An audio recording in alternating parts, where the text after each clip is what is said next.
भारत माता की, भारत माता की, वंदे वंदे वंदे।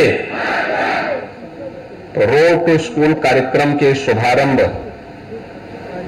अवसर पर आज के इस समारोह में उपस्थित इस विधानसभा क्षेत्र के लोकप्रिय विधायक श्री महेंद्रपाल सिंह जी, माननीय विधायक कैंपियरगंज श्री फतेह बहादुर सिंह जी, माननीय विधायक बांसगांव डॉक्टर बिमलेश पासवान जी,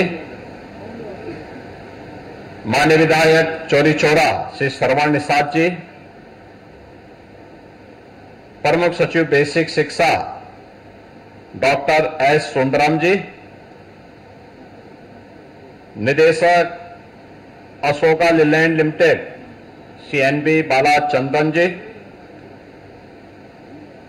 परियोजना निदेशक learning links foundation Shri Girish S G,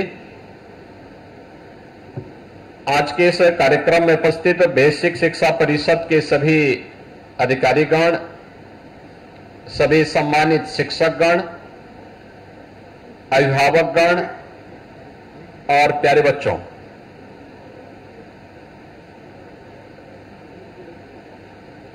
हम सब जानते हैं कि किसी भी सशक्त और समर्थ राष्ट्र की सबसे प्रमुख जो उपलब्धि होती है वह शिक्षा होती है। शिक्षा किसी भी सभ्य समाज के लिए, किसी भी समर्थ समाज के लिए और किसी भी सशक्त राष्ट्र के लिए सबसे बुनियादी आवश्यकता है। शिक्षा के बगैर मानवीय मूल्यों और इस जीव सृष्टि की आवश्यकताओं की पूर्ति की कल्पना भी नहीं की जा सकती है। और इसीलिए प्राचीन काल से ही शिक्षा को सर्वसुलभ कराने को लेकर के लगातार मंथन चलता रहा है। इसके लिए अलग अलग समय में, अलग अलग कालखंडों में अलग अलग प्रयास हुए हैं। भारत के प्राचीन गुरुकुल की प्रणाली और उस गुरुकुल में उस समय के जो उत्कृष्ट कार्य हुए हैं वह भी हम सब के लिए एक प्रेरणा है। भारत के विश्व प्रसिद्ध विश्वविद्यालय पूरी दुनिया जहां पर आकर के अध्ययन करती थी, वह नालंदा का विश्वविद्यालय रहा हो, तक्षशिला का विश्वविद्यालय रहा हो, विक्रमशिला का विश्वविद्यालय रहा हो, काशी या कांचीपुरम की विद्या के केंद्र रहे हों, ये सभी वे केंद्र थे जहां पर अध्ययन और अध्यापन का एक बेहतरीन समन्वय करके उज्जवल भविष्य के बारे में एक मंथन का कार्यक्रम आगे बढ़ता था। लेकिन समय के साथ आगे बढ़ते गए। कहते हैं कि जब मैकाले ने आधुनिक शिक्षा प्रणाली लागू की तो उससे पहले उसने पूरे भारत के अंदर भ्रमण किया। पूरे देश के अंदर उसने उत्तर से दक्षिण, पूरब से पश्चिम सर्वत्र गया और उसके बाद उसने ब्रिटेन में वायसराय को पत्र लिख करके भेजा। उसने लिख के भेजा कि मैं भारत का भ्रमण किया हूं। भारत एक ऐसा देश है जहां की पंचायतें, जहां की संस्थाएं स्वयं भी अपने शिक्षण संस्थाओं के प्रति आग्रही बना करके साक्षरता के 100% लक्ष्य को बिना भेदभाव के हर व्यक्ति तक पहुंचाने के लिए प्रतिबद्ध दिख रही हैं। और भारत दुनिया में मुझे एक ऐसा देश देखने को मिला है जिस देश में मैं कहीं भी गया, शहरी जीवन को छोड़ दें तो ग्रामीण क्षेत्र में लोग आपस में एक विश्वास से जुड़े हुए हैं। कोई भी अपने घर में ताला नहीं लगाता, हर व्यक्ति को एक दूसरे पर विश्वास है। और परस्पर यह विश्वास जब तक भारत के अंदर बना हुआ है, भारत को अधिक दिनों तक ब्रिटिशर गुलाम नहीं बना के रख सकते। और इसलिए उन्होंने उस समय की शिक्षा पद्धति को इस रूप में बनाया कि पहले की तुलना में अगर देखा जाए तो देश के अंदर निरक्षरता बढ़ी, लेकिन आजादी के बाद जो प्रयास प्रारंभ हुए उसके कुछ परिणाम प्राप्त भी हुए। लेकिन अभी इस पर बहुत कुछ किए जाने की आवश्यकता है, बहुत कुछ किए जाने की आवश्यकता है। और इसके लिए हम आभारी हैं प्रधानमंत्री मोदी जी के, जिन्होंने राष्ट्रीय शिक्षा नीति, जब पूरी दुनिया कोरोना जैसी महामारी के सामने पस्त थी, तब कोरोना जैसी महामारी से देशवासियों को बचाने, उनको सुरक्षित रखने के साथ साथ उज्जवल भविष्य की एक नई आधारशिला रखने के लिए राष्ट्रीय शिक्षा नीति 2020 प्रधानमंत्री मोदी जी ने देशवासियों को दी। और राष्ट्रीय शिक्षा नीति यह उद्धरण के साथ तकनीक का उपयोग करके कैसे हम सहज और सरलता के साथ छात्र छात्राओं को इन सब बातों की जानकारी दे सकें, यह तो उपलब्ध करा ही रहा है, लेकिन साथ साथ यह भी सुनिश्चित कर रहा है कि बच्चे स्कूल 100% जाकर के अपना नामांकन करा सकें। इसके लिए बच्चों को भी, अभिभावकों को भी, पंचायत को भी, समाज के गणमान्य लोगों को तो इसके लिए जागरूक करना ही है, लेकिन साथ साथ उन संस्थाओं को जो समाज के निर्माण के लिए अपना योगदान दे रहे हैं, जिन्होंने सामाजिक प्रतिबद्धता को समझा है, उनके सीएसआर मत से भी हम लोग इसमें सहयोग लेकर के इस पूरे कार्यक्रम को सफलता की नई ऊंचाई तक पहुंचाने का काम करेंगे। और मुझे प्रसन्नता है, यद्यपि 2017 से विद्यालयों में जो बच्चे पहले तो एडमिशन नहीं ले पाते हैं, एडमिशन लेते हैं तो उसमें से आधे बच्चे ऐसे होते थे एडमिशन लेने के बाद फिर स्कूल नहीं जाते थे। अगर किसी ने तीसरी, चौथी या 5वीं क्लास पास कर ली तो उसके बाद वो 6ठी क्लास में एडमिशन नहीं ले पाता था।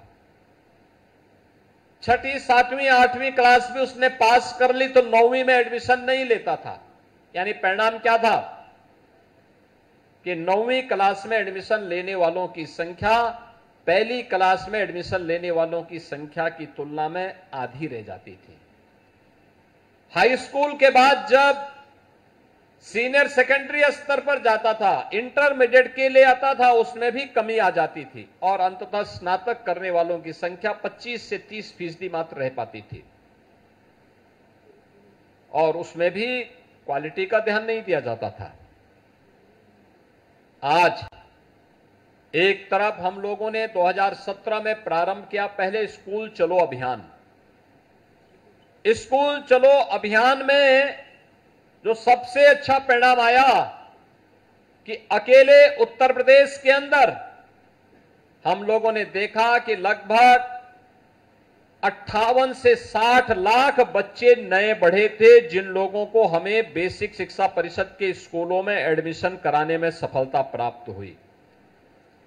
आप सोचिए, कोरोना में स्कूली शिक्षा सबसे ज्यादा प्रभावित हुई, लेकिन 1,34,00,000 से बढ़कर के छात्रों की संख्या उत्तर प्रदेश बेसिक शिक्षा परिषद में 1,92,00,000 पहुंच गई और 1,92,00,000 की संख्या बताती है कि बच्चे स्कूल जाना चाहते थे, लेकिन उनको ले जाने का कोई माध्यम नहीं बन पा रहा था, उनको प्रेरित और प्रोत्साहित करने का कोई माध्यम नहीं बन पा रहा था। फिर इन बच्चों के लिए हम कुछ कार्यक्रम अपना आगे बढ़ा सकें, इसके लिए सरकार ने प्रारंभ किया। हम इन बच्चों के लिए, मैं जाता था इस अलग अलग क्षेत्रों में, जब मैंने देखा तो मुझे कुछ चीजें देखने को मिली। खास तौर पर बालिकाओं की शिक्षा के बारे में बहुत ज्यादा रुचि न होने के कारण अभिभावक बेटियों को स्कूल नहीं भेजते थे, या भेजते थे तो यूनिफॉर्म नहीं बनाते थे, जूते चप्पल नहीं देते थे। हमने सुनिश्चित किया कि जो भी बच्चा बेसिक शिक्षा परिषद के स्कूलों में पढ़ेगा उन बच्चों के लिए यूनिफॉर्म फ्री देंगे, स्वेटर फ्री देंगे, बैग और बुक्स फ्री उपलब्ध करवाएंगे और उन बच्चों के लिए जूता और मोजा भी उपलब्ध करवाएंगे। और मुझे प्रसन्नता है कि आज हमारी सरकार 1,200 रुपये इन छात्रों के लिए, यूनिफॉर्म के लिए, बैग, बुक्स और शूज के लिए उनके अभिभावक के खाते में सीधे भेज रही है, जिससे वह अपने बच्चों के लिए इस आवश्यकता की पूर्ति कर सके। ये चीजें दिखाने के बाद हमने जनप्रतिनिधियों, समाज के मानिंदों का सहयोग लेकर के ऑपरेशन कायाकल्प का एक अभिनव प्रयोग प्रारंभ किया। और मुझे बताते हुए प्रसन्नता है कि 1,34,00,000 विद्यालयों में ऑपरेशन कायाकल्प के माध्यम से फ्लोरिंग, उसके फर्श को बनाने, फर्नीचर को लाने, स्मार्ट क्लास बनाने, बालक बालिकाओं के लिए अलग अलग टॉयलेट बनाने, वहां पे लाइब्रेरी बनाने और अन्य तमाम कार्यक्रम वहां पर प्रारंभ हुए। पेयजल की व्यवस्था के कार्यक्रम प्रारंभ हुए और आज उसके परिणाम भी हमारे सामने देखने को मिल रहे हैं। इसमें केवल सरकार ही नहीं, पहले भी तमाम उन संस्थाओं का योगदान हमें मिला जो सामाजिक प्रतिबद्धता के लिए जाने जाते थे। और मैं धन्यवाद दूंगा अशोक लीलैंड को और लर्निंग लिंक्स फाउंडेशन को, जिन्होंने चरगावा और भटड़ विकास खंड को रोड टू स्कूल कार्यक्रम के साथ जोड़ने के इस अभिनव प्रयास में अपना योगदान दिया है और प्रधानमंत्री मोदी जी के विजन के अनुरूप निपुण भारत के लक्ष्य को प्राप्त करने में अपना योगदान दे रहे हैं। रोड टू स्कूल कार्यक्रम यह एक प्रकार का स्कूल चलो अभियान का ही एक नया रूप है। स्कूल चलो अभियान में हमारे शिक्षक घर घर जाते हैं और घर घर जाकर के बच्चों को स्कूल लाने का कार्यक्रम करते हैं। रोड टू स्कूल में जो बच्चे ड्रॉप आउट कर लिए या जो बच्चे स्कूल नहीं जा रहे हैं अन्य तमाम कारणों से, उनकी या तो समझ में नहीं आ पा रहा है या उनको पढ़ने में असुविधा हो रही है, उन लोगों के लिए यहां पे सुहका लीलैंड और लर्निंग लिंक्स फाउंडेशन के माध्यम से यह कार्यक्रम यहां प्रारंभ किया गया है। यह महत्वपूर्ण कार्यक्रम है। इसमें इन्होंने एक पिरामिड भी तैयार किया है। रिसोर्स पर्सन के बाद अन्य उनकी मॉनिटरिंग करने वाली टीम, उससे भी ऊपर एक टीम, एक पिरामिड बन जाएगा कि टॉप टू बॉटम एक एक बच्चे पर समीक्षा की जा सकती है। और बेसिक शिक्षा परिषद के साथ इन्होंने रोड टू स्कूल कार्यक्रम यहां पे प्रारंभ किया है। मैं इसके लिए अशोक लीलैंड को हृदय से धन्यवाद देता हूं कि उन्होंने चरगावा जैसे विकास खंड के इन 17,000 से लगभग 18,000 बच्चों के उज्जवल भविष्य को बनाने के लिए, जिसमें इनके द्वारा नई चीजें दी जाए।